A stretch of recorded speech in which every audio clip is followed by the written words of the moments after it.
민강유통 이사회 당일 민경채는 스스로를 결론이라고 믿었어요.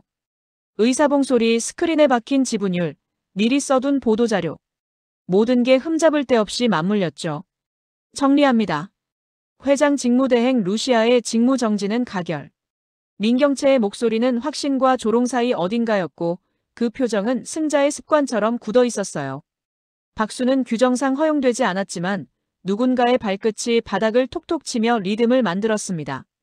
숫자가 사람을 이기는 날은 대체로 이렇게 편안하게 흘러가죠. 루시아는 그 모든 소리를 듣고도 단 한 사람만 바라봤습니다. 스텔라. 한때 자신에게 끝까지 내 편이라고 말하던 사람. 스텔라의 눈동자에 잠깐, 정말 잠깐 흔들림이 있었는데요. 그 흔들림은 곧바로 굳은 결심에 삼켜졌습니다. 루시아, 미안해요. 그 말의 결은 사과였지만 결론은 배신이었죠. 피가 회사의 근거다. 피가 가장 오래 남는다. 이런 문장은 다정한 진실처럼 들리지만 실은 권력을 포장하는 데에 제격인 포장지일 뿐이었습니다. 루시아는 그 포장지를 찢지 않았습니다. 찢는 대신 접었습니다. 접어서 작은 칼을 만들었죠. 피 말고 기억 얘기를 해보죠. 그녀는 아주 낮은 목소리로 말했습니다. 기억은 누구의 것일까요? 숫자를 쥔 사람의 거짓도 결국 누군가의 기억에 걸려 넘어지거든요. 이사회실은 순간 조용해졌습니다. 조용해졌다는 말도 부족할 정도로 공기가 유리처럼 단단해졌어요. 스텔라의 손등에 힘줄이 서고 민경채의 눈썹이 아주 미세하게 흔들렸습니다. 김선재는 늘 그랬듯 부드러운 미소 하나로 모든 균열을 덮었죠. 감정은 서랍에 넣으시죠, 루시아님. 회사는 결산으로 말합니다. 해임이 확정되자 루시아는 자리에서 일어나 고개를 숙였습니다. 예의의 형식은 버리지 않았어요. 누가 봐도 패자였지만 패자의 몸짓이 아니었습니다. 엘리베이터가 닫히는 마지막 틈에서 스텔라와 눈이 마주쳤는데 그 순간 루시아는 묻지 않았고 스텔라는 답하지 않았습니다. 어떤 질문은 소리로 꺼내는 순간 더 비겁해지니까요. 사무실 문을 열자 먼저 부서진 건 공기였습니다. 바스라진 기분이 먼저 코끝에 박히더군요. 책상은 비어 있었고 서랍은 활짝 벌려져 있었죠.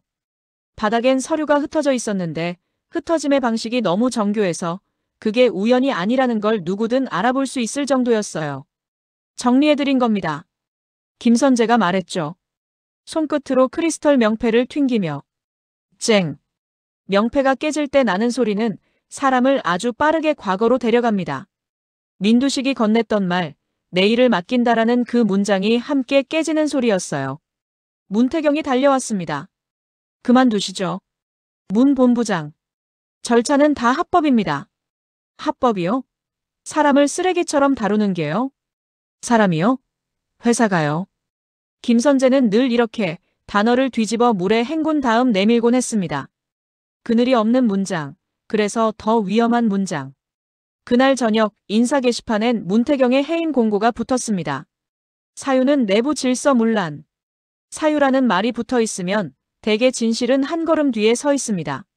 루시아는 게시판 앞에 서서 한참을 서류처럼 침묵했습니다. 그리고 등을 돌렸죠. 그녀는 민두식의 본가로 향했습니다. 벽 속 비밀 금고. 오래된 나무를 쓰다듬듯 벽을 눌러 열면 크지 않은 금고가 모습을 드러냅니다. 키패드에 들어간 숫자는 오래전의 기억백 미소의 생일. 누군가에게는 과거의 상처, 누군가에게는 여전히 움직이는 시계. 철컥. 문이 열렸고 그녀는 그 안에서 봉인처럼 포개진 폴더들을 꺼냈습니다. 해외 페이퍼 깔대기, 재고 가공, 유령 납품, 블라인드 SPC. 표지엔 누구의 이름도 없지만 안쪽은 너무도 친절했어요. 민경채, 당신은 숫자만 믿었죠. 난 종이의 서늘함을 믿을게요. 이튿날 파일은 모두 깨져 있었고 백업의 백업까지도 먹통이었어요. 금고 경첩에 남은 미세한 긁힘, USB 단자의 낯선 상처. 누가 왔다 갔는지 흔적은 더 솔직했습니다. 그 흔적이 김선재의 방식과 똑같았거든요. 정교한 무단 침입, 그리고 완벽한 복구. 남의 역사를 지우는 데에 숙련된 사람만 가질 수 있는 태도. 루시아는 잠깐, 아주 잠깐 흔들렸습니다. 하지만 오래 흔들리지는 않았어요. 절망은 한 번 충분했고 이제는 분노의 차례였으니까요. 그녀는 스스로에게 말했습니다. 증거가 사라져도 기억은 남는다. 같은 시각 호텔 스위트룸의 공기는 반대로 달콤했습니다. 민경채는 잔을 기울이며 스텔라에게 웃었습니다. 어머님, 이젠 우리 시대예요. 스텔라는 잔을 내려놓고 창밖을 봤어요. 만약 회장님이. 그분은 숫자로만 존재합니다. 깨어나도 구조는 이미 바뀌어 있을 거예요. 민경채의 눈빛엔 애틋함 대신 효율이 있었고 효율은 때때로 잔혹과 구분되지 않습니다. 스텔라는 그 구분을 뒤늦게 배우고 있었죠. 유전자 검사 확실한 거죠? 김선재가 웃었습니다. 법원도 흔들 겁니다. 걱정 마세요. 한 문장이 스텔라의 심장을 눌러앉혔습니다. 법원도. 그 말은 사실이 아니거나 사실이거나 둘 다 무서웠습니다. 주주총회 날이 밝았습니다. 단상 중앙 민경채가 마이크를 잡았습니다. 원고의 문장은 보석처럼 잘 다듬어져 있었고 낭독은 부드러웠어요. 민강유통은 감정의 시대에서 성과의 시대로. 그 문장 한가운데 누군가의 숨이 들어왔습니다. 휠체어가 문턱을 넘는 소리였죠. 민두식. 사람들이 동시에 고개를 돌렸고 카메라 플래시가 광난처럼 터졌습니다. 스텔라가 입을 막았고 민경채의 손에서 펜이 미끄러졌어요. 김선재만이 미소를 잃지 않았습니다. 그는 항상 마지막 한 줄이 나오기 전까지 표정을 바꾸지 않는 사람이었거든요. 그만. 민두식의 목소리는 오래된 나무 기둥 같았습니다. 비바람을 많이 맞았지만 아직 버티는 기둥. 회사가 내 계산서에만 있는 줄 아느냐. 그가 민경채를 보았고 이어 스텔라를 보았습니다. 그리고 당신. 내가 왜 루시아에게 맡겼는지 잊었나. 스텔라는 그제야 무너졌습니다. 배신자는 죄책감 때문에 쓰러지는 게 아니라 자신이 속았다는 사실을 알게 되었을 때 쓰러지거든요. 검사 결과 제가 다시 확인했어요. 루시아가 앞으로 걸어 나왔습니다. 민세리 양과 여사님은 조손관계가 아닙니다. 회의장은 순식간에 술렁였고 스텔라의 손이 허공을 흔들었습니다. 붙잡을 게 없다는 걸 손이 먼저 알아차렸죠. 누가 그걸. 김선재 변호사가 검사기관 직원을 매수했고 모친 쪽 계보를 바꿨습니다. 기록은 남아있어요. 돈은 더 확실하고요. 루시아가 스크린에 계좌 흐름과 내부 메신저 로그, 통화 캡처를 차례로 띄웠습니다.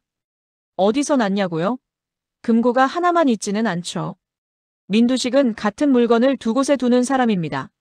하나는 들키기 위한 미끼, 하나는 구하기 위한 진짜. 민경채는 그제야 김선재를 바라봤습니다. 눈동자의 두려움이 처음으로 섞였어요. 설마가 아니라 전략이죠. 김선재가 아주 작은 목소리로 답했습니다. 낮고 부드러운 목소리였습니다.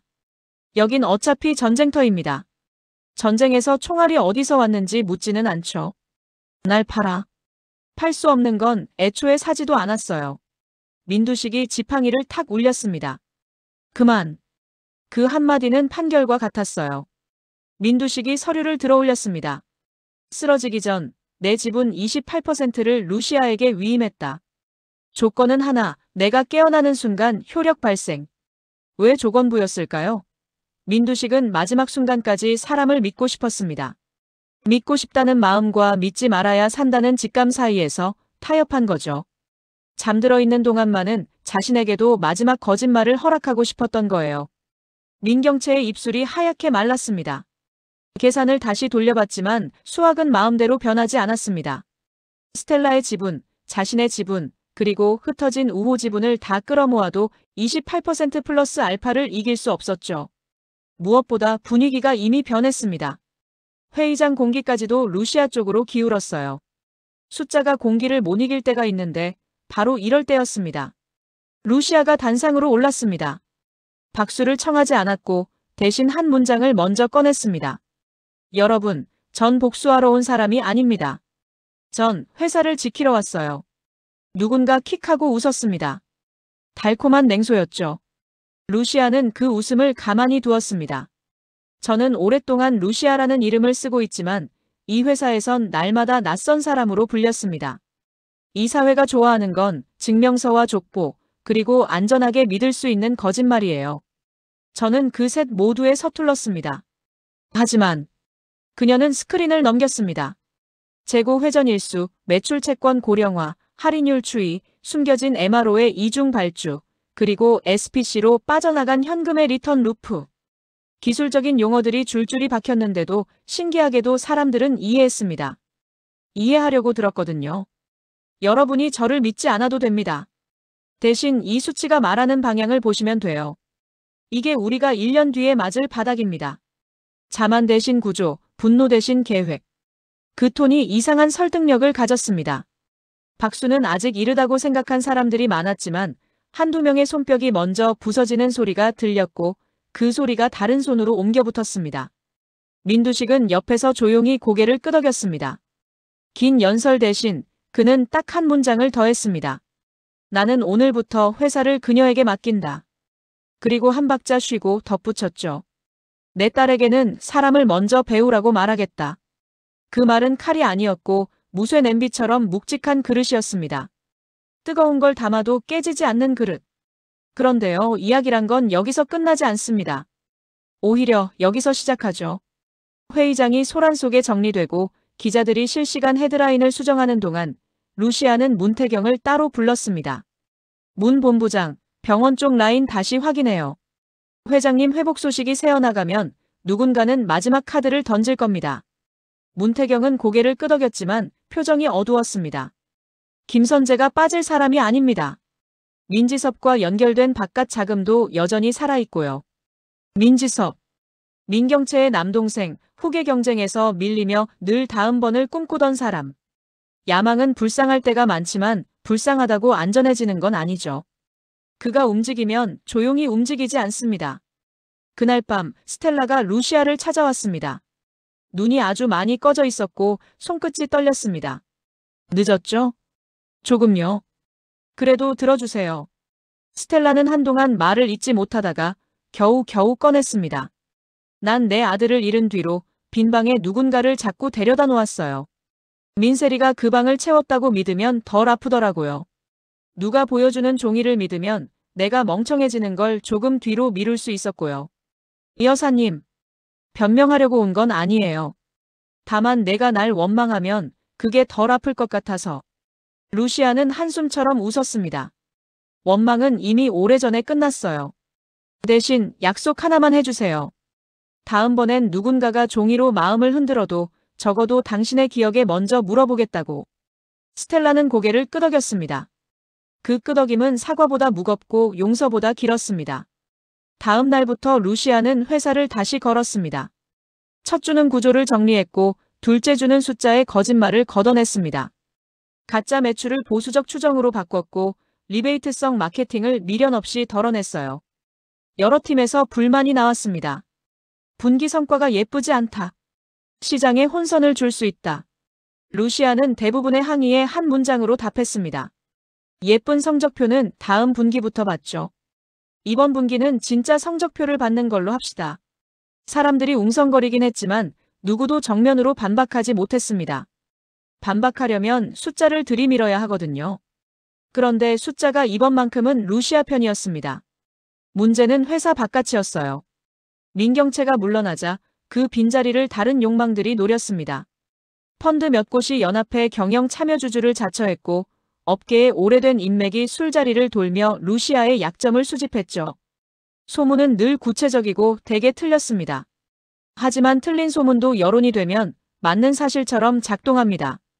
그 소용돌이의 중심에 예상대로 김선재가 돌아왔습니다. 그는 언론 뒤편에서 익명 인터뷰를 흘렸습니다. 새 경영진의 해외거래 의문전 직무대행 시절의 특정 계약 의혹 같은 헤드라인은 이끼처럼 빠르게 퍼졌죠. 루시아가 그걸 몰랐을까요? 알았습니다. 왜냐면 그 인터뷰의 문장 습관이 김선재의 문장 습관과 너무 닮아 있었거든요. 단정하지 않되 암시로 찌르는 방식. 사실을 말하지 않으면서 사실처럼 느끼게 하는 방식. 루시아는 정면 승부를 택했습니다. 기자 간담회를 열었고 질문을 피하지 않았습니다. 추문은 재무제표로 답하겠습니다. 그리고 고발은 법정에서 받겠습니다. 짧은 대답, 긴 준비. 그게 그녀의 방식이었어요. 준비는 이미 끝나 있었습니다. 금고는 하나 더 있었고 그 안에는 김선재가 완벽히 지웠다고 믿은 손자국들이 아주 또렷하게 눌어붙어 있었거든요. 그날 저녁 루시아는 민두식과 단둘이 앉았습니다. 창밖으로 불빛이 흘렀고 방 안은 조용했습니다. 사람이 숫자보다 먼저여야 한다고 회장님은 늘 그러셨죠. 그래. 근데 저는 가끔 헷갈려요. 숫자를 먼저 고치지 않으면 사람들이 더 다쳐서요. 민두식은 오래 생각하더니 고개를 끄덕였습니다. 그래서 내가 필요하다. 난 사람을 먼저 보는 버릇이 있고 너는 구조를 먼저 본다. 둘 중 하나만 있으면 회사가 기우뚱해진다. 회장님은 여전히 회장님이네요. 아니다. 오늘부터 난 내가 시키는 대로 할 거다. 그 말은 농담이 아니었습니다. 권한 위임은 서류가 아니라 태도로 완성됩니다. 그날 밤 민두식은 실제로 몇 가지 권한을 더 위임했고 그 중에는 인사감사법무가 포함됐어요. 세 가지 모두 김선재가 가장 싫어하는 단어들이었죠. 그리고 마침내 김선재의 시간이 끝났습니다. 검찰이 움직였고 영장이 나왔고 새벽이 열렸습니다. 사람들은 대개 새벽에 체포됩니다. 변명이 아직 잠들어 있는 시간이라서요. 문태경이 보고를 가져왔습니다. 확정입니다. 루시아는 크게 기뻐하지 않았습니다. 승리는 크게 반짝일수록 금방 꺼지니까요. 대신 직원 공지를 아주 간단히 냈습니다. 당분간 외부 소음이 있겠지만 우리 회사는 우리가 하던 일을 계속합니다. 숫자는 실적 발표일에, 진실은 매일의 업무 태도에서 드러납니다. 그 문장은 사내망에서 기록적인 조회수를 찍었습니다. 메시지가 보기 드문 이유는 그게 너무 단순했기 때문이었어요. 단순한 것은 흔치 않습니다. 문제는 항상 남는 감정입니다. 민경채는 구속을 피했지만 공적 자리에서 사라졌습니다. 그녀의 이름만 남았고 이름은 때때로 가장 무거운 형벌이 됩니다. 스텔라는 매일 회사에 나와 조용히 일했고 회의가 끝나면 매번 루시아에게 한마디를 남겼습니다. 오늘도 내가 먼저 기억하겠습니다. 그 한마디는 오래 걸리는 사과였고 오래 걸리는 사과는 대개 용서보다 길게 남습니다. 그리고 어느 금요일 저녁 루시아는 혼자 회사 옥상에 올랐습니다. 바람이 세게 불었고 도시의 불빛이 가까웠습니다. 그녀는 전화를 걸었죠. 미소야, 잘 있지? 대답은 없었습니다. 없어야 마땅했어요. 하지만 없는 대답도 사람을 바꿉니다. 나 여기까지 왔어. 내가 남긴 생일 숫자, 아직도 유효하더라. 그녀는 웃었습니다. 외롭지 않은 외로움으로. 오늘은 내가 태양을 삼켰다. 근데 알겠더라. 삼킨다는 건 없애는 게 아니라 견디는 거라는 거. 그녀는 전화를 끊고 조용히 계단을 내려갔습니다. 내려가는 발걸음이 오히려 올라가는 것처럼 가벼웠습니다. 월요일 아침 민강유통은 평소처럼 문을 열었습니다. 커피 향이 났고 엘리베이터가 바쁘게 움직였고 사람들이 서로의 이름을 불렀습니다. 차이점이 있다면 사람들의 눈빛이 조금 달라졌다는 거였어요. 누군가는 조심스럽게, 누군가는 뜨겁게, 누군가는 아직 의심스럽게. 루시아는 모두에게 같은 속도로 걸어갔습니다. 좋은 아침입니다. 그 인사는 지분도 혈연도 기사도 필요 없었습니다. 이상하죠? 진짜 권력은 대개 그런 식으로 작동합니다. 아주 작은 문장으로. 끝으로 이 이야기엔 남은 질문이 하나 더 있습니다. 민지섭은요? 그는 조용히 사라질까요? 아니면 다른 길로 돌아올까요? 루시아는 압니다. 야망은 방향만 바꾸면 능력이 되고 방향을 잘못 고르면 재앙이 됩니다. 그래서 그녀는 문태경에게 이렇게 말해두었죠. 그가 돌아오면 사람부터 확인합시다. 숫자는 그 다음에요. 문태경이 묻습니다. 왜 이제 와서 사람부터요? 루시아는 웃었습니다. 숫자를 먼저 고쳐놨거든요.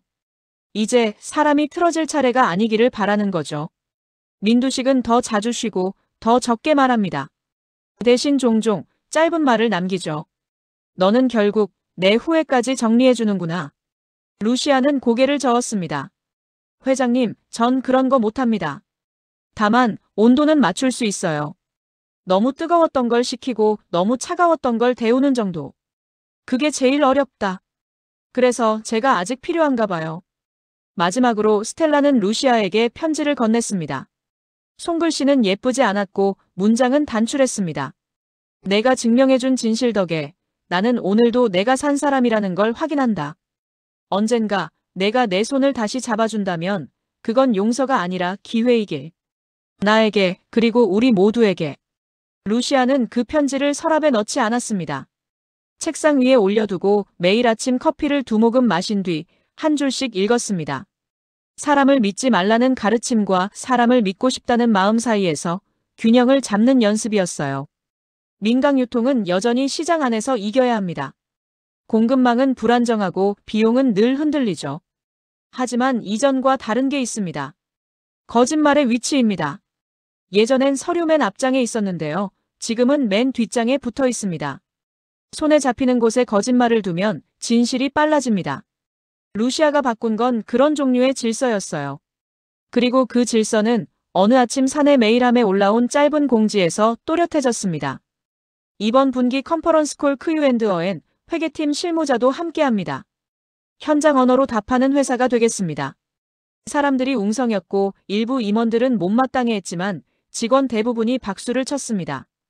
거짓말이 멀어지고 사람이 가까워지는 소리가 났거든요. 마지막 장면, 굳이 거창할 필요 없죠. 엘리베이터 문이 닫히고 숫자가 줄어드는 디스플레이가 작게 반짝입니다. 루시아가 그 숫자를 보며 속으로 웃습니다. 숫자야, 내가 진실을 대신할 순 없어. 하지만 진실이 도착할 때까지 길 좀 밝혀줄래? 디스플레이의 숫자가 하나 내려갑니다. 그 작은 빛이 회사 전체를 다 비추진 않겠지만 오늘을 걷는 데에는 충분했습니다. 그리고 이건 예고편 같은 문장입니다. 김선재는 끝난 걸까요? 끝난 사람은 뉴스에 나오지 않습니다. 그가 조용히 사라지지 않는 한 또 다른 문장이 어딘가에서 시작될 거예요. 루시아는 알고 있습니다. 진실은 숫자보다 늦게 오지만 숫자보다 멀리 간다는 걸요. 그래서 오늘도 그녀는 가장 늦게 도착하는 것을 위한 의자를 하나 비워둡니다. 그 의자에 언젠가 또 다른 진실이 앉겠죠. 그때도 그녀는 같은 말로 시작할 겁니다. 좋습니다. 이번에도 맨 앞장부터 다시 보죠.